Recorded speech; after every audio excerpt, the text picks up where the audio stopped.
LCI parle de Poutine, donc on est obligé de réagir à ça en live. On va essayer comme d'habitude de déceler leurs incohérences. Donc aidez-moi. Si j'en loupe certaines, dites-le moi en commentaire. De toute façon, je lis tous les commentaires. Si vous aimez la vidéo, mettez un pouce et abonnez-vous. Et à bientôt pour une prochaine réaction. C'est parti, on commence.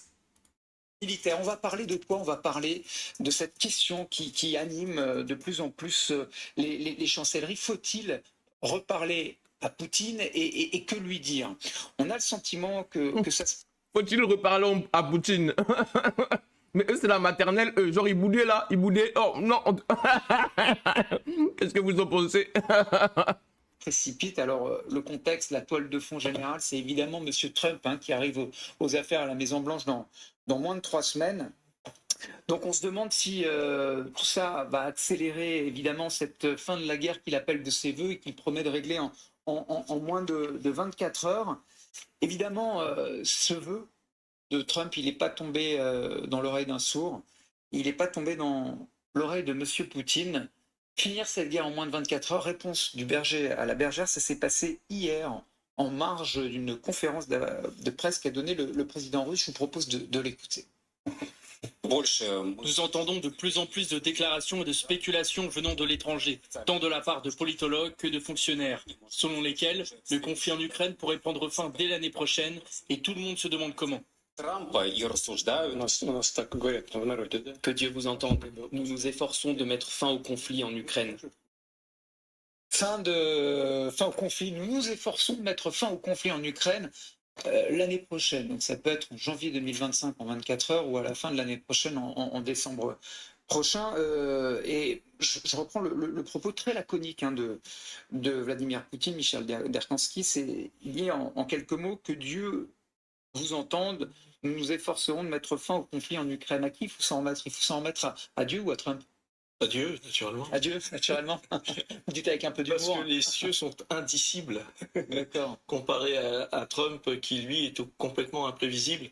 Je crois qu'aujourd'hui, de toute manière, tous les acteurs de cette scène terrible, d'un côté les Ukrainiens, de l'autre côté les Russes, savent que le calendrier politique est en train de pivoter, qui va pivoter radicalement à partir du 20 janvier, à la fois sur la scène intérieure américaine et sur la scène extérieure.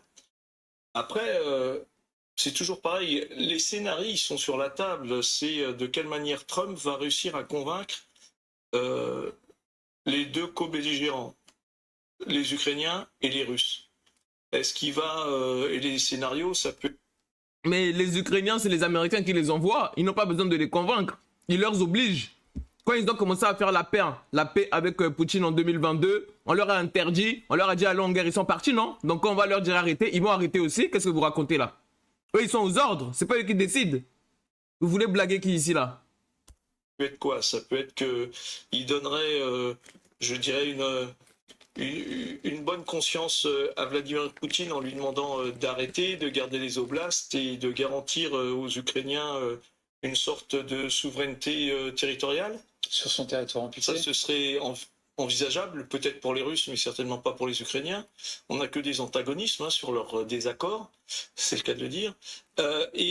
Aujourd'hui, qu'est-ce qu'il peut faire? C'est tordre le bras à l'un ou à l'autre au cas où un des deux refuse les conditions. Donc, l'Ukraine, ça sera pas facile de leur tordre le bras. Mais par contre, c'est les Russes qui vont tordre le bras aux Américains. La preuve. il peut augmenter les enchères vis-à-vis de l'Ukraine en disant je vais complètement vous déshabiller si vous n'acceptez pas mes conditions. Et à l'inverse, dire aux Russes, monsieur Vladimir Poutine, si vous n'acceptez pas, moi je vais ouvrir un feu vert au-delà de ce que Biden l'a fait. Il a réussi à faire quoi Biden? Il a rien fait du tout. Tout le monde a compris là que c'est les Russes, la première puissance militaire. Donc je vais livrer. Et puis je vais même leur proposer de délivrer où ils veulent et quand ils veulent. Oui, ça a visiblement été soulevé en tout cas. Mais allez-y si vous voulez que l'Ukraine soit ravagée, il faut aller. Voilà. Donc je crois que tous les scénarios sont possibles, tout est envisageable. De là à ce que ça se règle en 24 heures, c'est autre chose. Mais parce que les affaires internationales tournent pendant ce temps-là. On voit une agitation en Corée du Sud, en Corée du Nord. on voit ce qui se passe au Moyen-Orient, rien n'est stable Oui, aujourd'hui. puis on voit surtout sur le front russo-ukrainien que les choses bougent, et c'est vers vous que je me tourne, général Chauvency. Lorsque, encore une fois, Trump dit « je vais régler cette guerre en 24 heures », réponse du berger à la bergère. En effet, j'appelle de mes voeux à la fin de la guerre d'ici à 2025. Comment est-ce qu'on doit le lire d'un point de vue militaire? Parce qu'il continue à pousser. Il a la pression, Poutine, il ne peut plus faire autrement parce que Trump arrive et qu'effectivement, il va falloir donner des gages. Alors, je pensais plutôt savoir estimer du côté de Poutine ce que peut imposer Trump. C'est un peu ça. Je dirais, on est dans un rapport de force. Mais ils sont en position de force, on ne peut rien leur imposer. Qu'est-ce que vous racontez là? Ce que peut faire Trump, effectivement, c'est dire si toi tu ne comprends pas, je mets la pression et je m'engage beaucoup plus, malgré ce que j'ai dit, aux côtés des Ukrainiens, en envoyant tout le matériel et les équipements nécessaires. Moi, Mais c'est déjà le cas. Vous êtes 30 pays contre 1 ou 2 pays. Qu'est-ce que vous voulez faire de plus? Les Américains, s'ils s'engagent plus, ils vont aller se faire frapper là-bas. Toute la planète doit voir ça, ils auront honte. Comme on les a frappés au Vietnam. Et... je vois très bien faire ça avec le général Kellogg's, qui est, on va dire aujourd'hui, le médiateur. Hein. L'envoyé spécial de M. Trump, qui prendra ses fonctions à partir du 20 janvier pour la question russo-ukrainienne. Sauf qu'il est déjà en train de se... Un vétéran, hein, il a à peu près 80 ans, il en a vu des Voilà. théâtres d'opération. Et c'est, je dirais, le personnage type de l'émissaire rapport de force, puisque en général, par définition, il résonne en rapport de force. Absolument. Donc ça correspond à ce que veut Trump, mais aussi à ce qu'est Poutine. Donc voilà, on en est de ce côté-là. Maintenant, on est effectivement pendant le mois qui va arriver, et c'est déjà le cas depuis plusieurs semaines, sur l'acquisition de maximum d'avantages sur le terrain de part et d'autre. C'est-à-dire que s'il y a négociation qui n'arrivera qu'après un cessez-le-feu, qu'il faudra bien définir, c'est autant de gages de chaque côté que l'on veut prendre sur le terrain pour imposer sa décision. Puisque quand on parle de négociation, ça veut dire qu'on va faire des échanges. On va accepter ceci, refuser cela et se mettre d'accord sur un compromis. Pour l'instant, honnêtement, je ne vois pas trop où est le compromis. Nous n'en sommes pas là. On sera peut-être surpris à partir du 21 janvier. Peut-être que justement, les belligérants seront peut-être moins exigeants sur leurs exigences, mais je pense que jusqu'au 21 janvier, on cherchera le maximum d'avantages sur le terrain, et qu'après, on verra bien. Mais à la date d'aujourd'hui, on ne voit pas quelles sont les conditions d'échange. Oui, parce On ne les voit pas. De chaque côté, on maintient la pression, de chaque côté, on maintient ses objectifs, et que pour l'instant, sur le terrain, l'armée russe avance. Ça, c'est une réalité. Elle avance et elle reprend visiblement du terrain du côté de... Merci bien. Donc si sur le terrain, l'armée russe avance, c'est qui a l'avantage du terrain du coup? C'est pas la Russie? Donc je vois pas là de quoi vous parlez là. Les Ukrainiens ils vont faire quoi sur le terrain vu que c'est l'armée russe qui avance? Vous venez de le dire. de l'oblast de Koursk, hein, qui avait été envahi, on s'en souvient, l'été dernier par les Ukrainiens. Oksana Minutchuk, je vais reprendre les mots de Vladimir Poutine. Nous nous efforçons de mettre fin au conflit, dit-il. Mais comment concrètement vont-ils s'efforcer de mettre fin au conflit, les Russes? Monsieur le général Chauvency nous dit que pour le moment, on avance ses pions, hein, pour caricaturer d'un côté comme de l'autre. Je veux dire que les combats font rage. Mais est-ce que de votre point de vue, par des canaux diplomatiques, ça vous paraît sérieux? Est-ce que ça a déjà commencé? Essentiel, c'est qu'on commence à employer les bons mots et bons termes pour bien désigner les faits réels. Parce qu'il ne s'agit pas de conflit, il ne s'agit pas, surtout pas des co-belligérants. Il s'agit de la guerre, d'agression. Il n'y a pas de co-belligérants dans cette guerre. Dans cette guerre, il y a le pays qui est agresseur. Ça dépend du point de vue. Ça dépend du point de vue. Pour certains, la Russie est agresseur, mais pour la Russie, ils se défendent contre l'avancée de l'OTAN qui voulait s'implanter en Ukraine. Donc ça dépend du point de vue. Il n'y a pas un point de vue qui prévaut sur l'autre.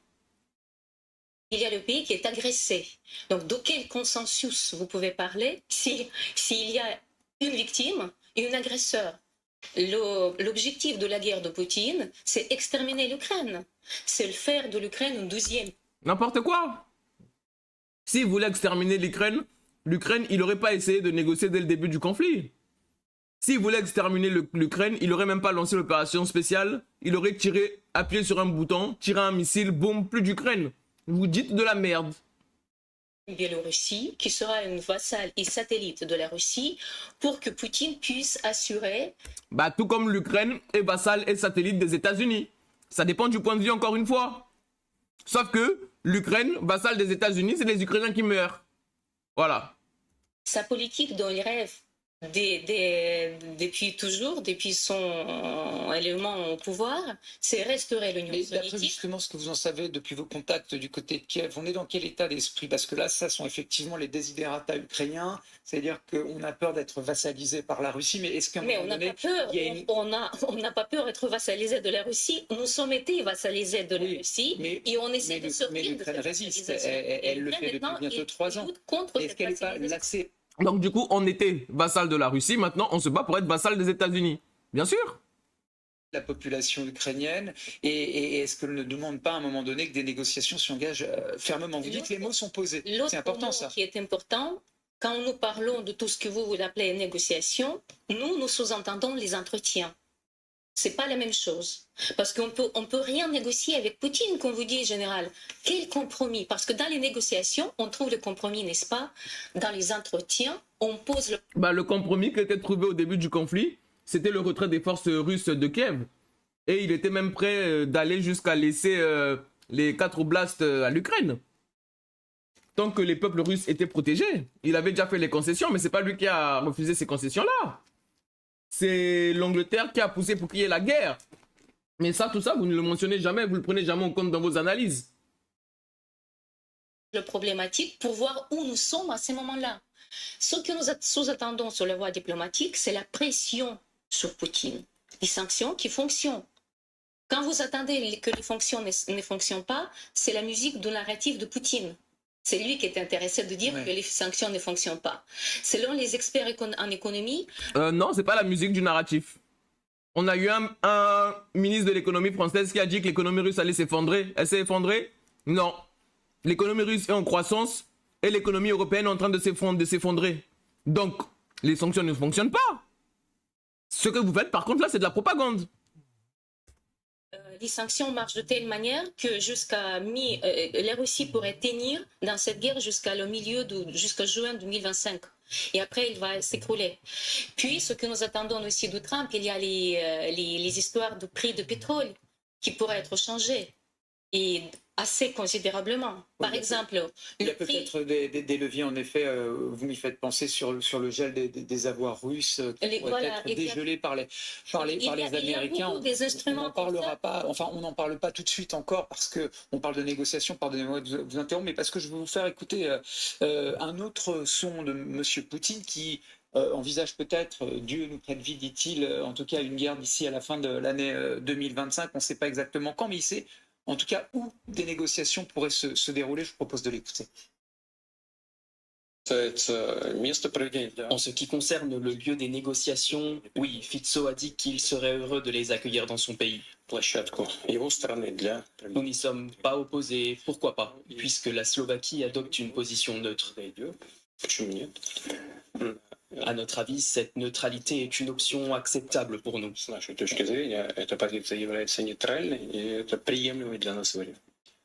Voilà une occasion de réagir, Oksana Melnichuk. Oui. Vous voyez faire des grands signes. La Slovaquie, pardonnez-moi, de M. Fico, le Premier ministre, pays neutre, dit Vladimir Poutine. Vous en pensez quoi? Vous savez, quand on dit le pays neutre, chez nous, on pense il y a un terme chez nous qui s'appelle la finlandisation.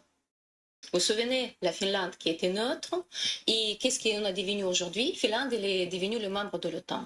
Donc, neutralisation à côté des Russes, ça veut dire la vassalisation par les Russes. Ça veut dire être contrôlé par les Russes. Donc, neutralisation pour nous, non, ça c'est... On a déjà vécu ça. Parce que ça c'est un objectif de la guerre de Poutine. Tout le monde pose la question, mais quels sont les objectifs de la guerre de Poutine? Mais les objectifs, pour nous, ils sont clairs. Ils sont exposés d'ailleurs dans leur doctrine de la politique internationale de la Russie. Poutine a donné les objectifs de son opération au début de l'opération. Il les a dit, il y a la vidéo qui est disponible. Donc si vous voulez connaître les objectifs russes, il faut aller écouter ce qu'ils disent et non pas imaginer ce que vous voulez et dire que c'est ça les objectifs. Parce que depuis le début de ce conflit, c'est ce que vous faites. Vous dites des choses qu'ils n'ont jamais dit et vous les faites passer pour des faits réels alors que c'est des choses qui se battent dans vos têtes. Non, il faut écouter. Dans les conversations, dans les relations, il faut se parler et il faut s'écouter et il faut s'entendre. Et ça, vous n'avez pas la capacité de le faire. La Russie, il cherche à faire un monde bipolaire. Il dit ça multipolaire, mais en fait, c'est le monde bipolaire dans lequel il y aura les zones d'influence. ils vont laisser les zones d'influence aux États-Unis et la Russie va se récupérer. Le monde, il est déjà multipolaire. Le monde, il est déjà multipolaire, là. Tu dis n'importe quoi. Là, clairement, ça veut dire que tu n'as pas vu la carte du monde, là.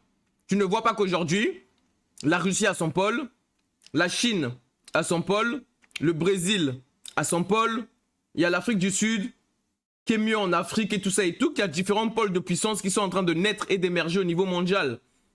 La Russie n'a clairement jamais eu la volonté d'être au-dessus de ses autres partenaires, comme les États-Unis ont la volonté d'écraser et d'être au-dessus de l'Europe. Là, vous dites de la merde. Va récupérer ces zones d'influence. Ouais. Attention, dans ses intérêts, nouveaux intérêts de Russie, son zone d'influence, il voit aussi toute l'Europe occidentale. Évidemment. Et donc la Slovaquie, et on va découvrir ensemble, regardez, le ministre des Affaires. La Russie n'a aucune volonté de vassaliser l'Europe occidentale. Par contre, l'Europe occidentale a intérêt à collaborer avec la Russie pour le bien de ses économies. Avec l'énergie bon mondiale russe, l'Europe occidentale a la possibilité de faire concurrence aux États-Unis. Je vous invite, madame, à lire Brzezinski, géopolitique américain, qui a théorisé que si l'Europe et la Russie s'alliaient, les États-Unis seront isolés et excentrés parce qu'ils sont de l'autre côté de l'Atlantique. Et il théorisait du coup que pour conserver leur position dominante, les États-Unis avaient intérêt à tout faire pour séparer l'Europe de la Russie. Et c'est exactement ce qu'a réussi à faire les États-Unis, vu qu'aujourd'hui l'Europe occidentale et la Russie est totalement coupée. Mais ça va contre les intérêts de l'Europe occidentale, qui, je vous le rappelle, tournait très bien, notamment au niveau industriel, grâce à l'énergie bon marché russe. Et aujourd'hui, avec la rupture et la destruction des pipelines, les industries, notamment allemandes, sont toutes en train de migrer vers les États-Unis. Donc vous dites clairement de la merde. Vous parlez, vous faites de la propagande. Étrangères slovaques, dans la foulée de M. Fico, donc le Premier ministre s'est exprimé, nous offrons le sol slovaque pour de telles négociations, mais une fois de plus, et là je me tourne vers vous, Michel Darkovski, donc le Premier ministre Fico, bon, on va pas se mentir, c'est un pro-russe, hein. D'ailleurs il a dit qu'il arrêterait toute aide militaire fournie à l'Ukraine. On a raison de se fier à ce monsieur Fico, c'est quoi? C'est un cheval de Troie ou c'est un trait d'union en gros en Union européenne? Je crois que c'est sûrement un cheval de Troie, mais c'en est qu'un de plus. On a vu Orban, évidemment. Voilà.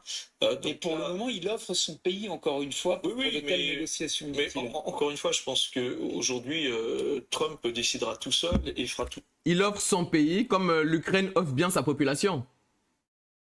seul. Je crois Vous voyez bien que chacun offre ce qu'il peut. qu'aujourd'hui, il ne demandera pas l'avis de M. Fico pour savoir comment il veut aboutir demain à un cessez-le-feu et puis peut-être dans un second temps à des négociations. Aujourd'hui, on voit bien que le général Kellogg's est à l'œuvre, que toute l'administration qui va être ramenée par Donald Trump va dans ce sens-là. Et aujourd'hui, Trump ne laissera pas un espace parce que ce serait sa victoire à lui. Il ne va pas la partager, cette victoire. Donc, son hubris, il ne va pas le partager. Hein, aujourd'hui, il veut absolument être le garant d'une paix dont lui serait le metteur en scène, le réalisateur et le producteur. Donc il ne va pas partager ce genre de choses. Mais Général Chauvency, on ne peut pas, à l'inverse, encore une fois, imaginer que ce monsieur Fico et également son camarade Orban, donc, qui sont peut-être des chevaux de Troie du Kremlin en Union européenne, soient au contraire considérés comme des traits d'union capables d'être des vecteurs passant des messages, encore une fois, de chancellerie plus pro-ukrainienne. Je pense à la France, je pense à la Grande-Bretagne, je pense évidemment à l'Allemagne, passer des messages en vue d'obtenir des garanties de sécurité pour l'Ukraine.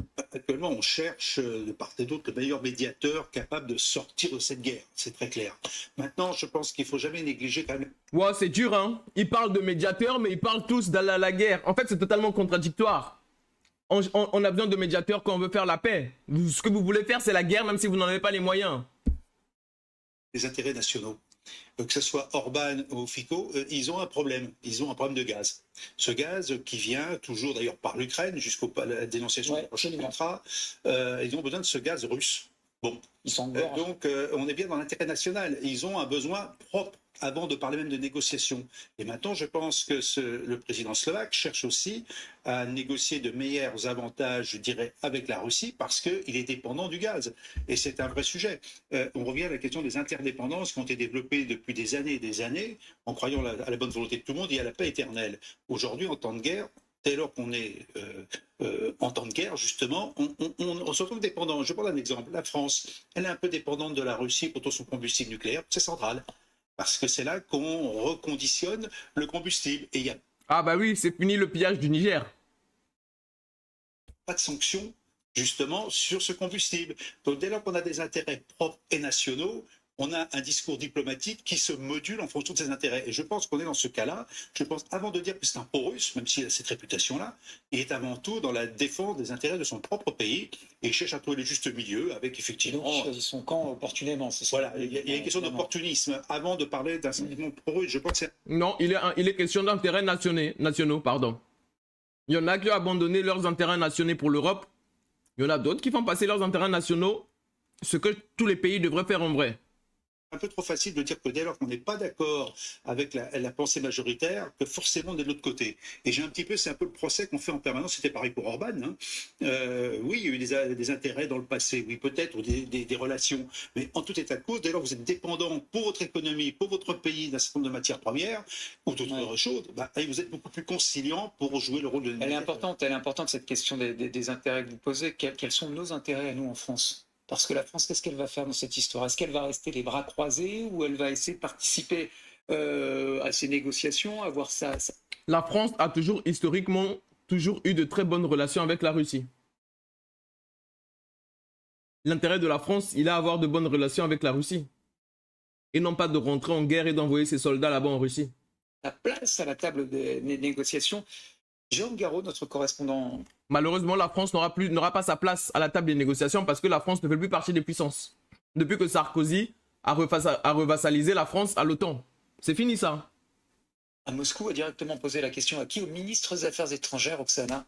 Ministre des Affaires étrangères russe, Sergueï Lavrov. Écoutez. Nos collègues français nous ont proposé d'établir le dialogue à travers des canaux non officiels. Donc sans participation de l'Ukraine d'ailleurs. D'ailleurs, au détriment de leur propre principe qu'on ne peut pas négocier sur l'Ukraine sans l'Ukraine. Le gamin, il les a balancés. Vous avez entendu? La France a essayé de négocier sur le dos de l'Ukraine par des voies non officielles. Oh, le bâtard, il les a balancés. Après, ils vont dire, non, c'est l'Ukraine qui décide. Mais nous sommes prêts à écouter ses collègues. Mais en même temps, la France continue à dire qu'il faut continuer à taper sur la Russie pour que l'Ukraine ait des positions plus fortes pour négocier. Donc ce comportement ambigu ne nous donne pas l'envie de considérer sérieusement les initiatives de nos collègues français. Donc voilà, on l'a entendu, Oksana Minilchuk, Lavrov pointe ce que serait le discours ambivalent de Paris, qui discuterait par des canaux informels avec Moscou, sans l'Ukraine. Sans l'Ukraine, c'est important, tout en affirmant par ailleurs qu'il faut affaiblir tant que faire se peut la Russie précisément pour avantager Kiev. Comment est-ce que vous les lisez, ces déclarations? Le double jeu, c'est ça le problème, c'est ça qu'on reproche aux puissances occidentales. Le double jeu, c'est ça le problème. De la déstabilisation, une façon d'affaiblir par procuration l'Ukraine, plus qu'elle ne l'est? Bon, je pense que c'est une tox, vous savez. C'est un tox. Comment tu sais que c'est un mensonge? Donne les preuves qu'il ment. Entre lui qui parle et la France qui va parler, je vais préférer écouter lui. Ça ce matin pour la télévision ukrainienne également. D'accord. Et qu'est-ce que vous leur avez dit aux Ukrainiens? Parce qu'en Ukraine, je suis considérée comme la spécialiste sur les relations franco-ukrainiennes, donc c'est à moi été la première pour. Et qu'est-ce que vous leur avez dit alors? Je l'ai dit que pour nous, ça doit être un signe de l'importance de France dans cette guerre, parce que pour faire ce genre de déclaration, ça veut dire c'est une tentative de couper l'alliance entre l'Ukraine et la France. Mais il n'y a pas de tentative, il dit la vérité. La France a déjà été prise dans son double jeu au moment des accords, c'est Hollande qui a avoué que les accords de Minsk avaient été signés dans le but de faire gagner du temps à l'Ukraine. Dès cet instant-là, la France était déjà dans le double jeu. Et vous voulez dire que c'est à eux qu'on doit faire confiance? Alors qu'en face, on a des personnes qui se sont toujours montrées de bonne foi? Mais vous, ça va pas dans votre tête, hein? Vous, allez-y. Nous, on sait à qui on doit faire confiance. Il a parlé, il a dit la vérité. Parce que bien sûr, si l'Ukraine apprend que la France met les négociations derrière Sans ses l'Ukraine. sans l'Ukraine, ça pourrait provoquer le scandale. Mais nous ne sommes pas idiots pour croire à ce genre d'opérations spéciales médiatiques. De toute façon... Et nous ne sommes pas idiots pour vous croire. Parce que vous racontez que de la merde. Depuis maintenant, l'époque 2017-2018, où vous êtes vraiment rentré dans cette histoire de raconter n'importe quoi. Il y a toujours, on comprend, tout le monde est conscient qu'il y a toujours la côté public et non public dans les diplomaties. Tout le monde parle avec tout le monde. C'est presque normal dans les relations internationales. Maintenant, tout le monde parle avec tout le monde. Il y a 2 minutes, elle disait que non, c'est pas possible que la France ne parle pas avec la Russie. Mais maintenant, oh non, tout le monde parle avec tout le monde. Donc, ils parlent bien avec eux. Donc, ils ne mentent pas, ce qu'ils racontent, c'est un peu la vérité. Tu vois bien que même dans ce que vous dites même, vous vous contredisez vous-même. C'est pas cohérent. Mais regardez ce que dit justement la position du Quai d'Orsay. C'est une source diplomatique, on ne sait pas laquelle, on préserve. Hein, qu'est-ce qu'ils disent? Montrez-nous qu'est-ce qu'ils disent. L'identité de nos sources à LCI-TF1, les autorités russes sont coutumières de propos intempestifs qui visent, donc là ça rejoint vos propos, à instrumentaliser une guerre d'agression dont elle porte l'entière responsabilité. Si la Russie veut la paix, il ne tient qu'à elle de mettre un terme à la guerre. Est-ce que, à contrario... Donc eux aussi ils rejettent les accusations. Mais ils ont la chance que les Russes ne font pas comme Macron qui enregistre les conversations pour les diffuser après. Qu'est-ce que vous en pensez? Est-ce que la Russie ment? Pourquoi la Russie va mentir sur ça? Qu'est-ce que vous en pensez? Un petit peu, Michel Berkanski, encore une fois, c'est une façon de dire que la France est de retour un peu dans le jeu, si on le regarde. Ce qu'il y a, c'est que vous voyez bien les difficultés politiques internes que l'on a en France. Donc le président de la République aujourd'hui est sur sa réserve des affaires étrangères et pousse toujours cette question européenne de l'autonomie stratégique européenne. Bon, qu'est-ce que vous en avez pensé? Dites-le moi dans les commentaires. Avez-vous vu d'autres incohérences? Si oui, pareil, dites-le moi dans les commentaires. Mais vraiment, les gars là racontent vraiment n'importe quoi. Hein. Je vais pas regarder LCI pendant quelques jours. Donc on fera une prochaine réaction fin semaine prochaine. Si vous avez aimé la vidéo, mettez un pouce, abonnez-vous. Et on se dit à bientôt pour une prochaine réaction.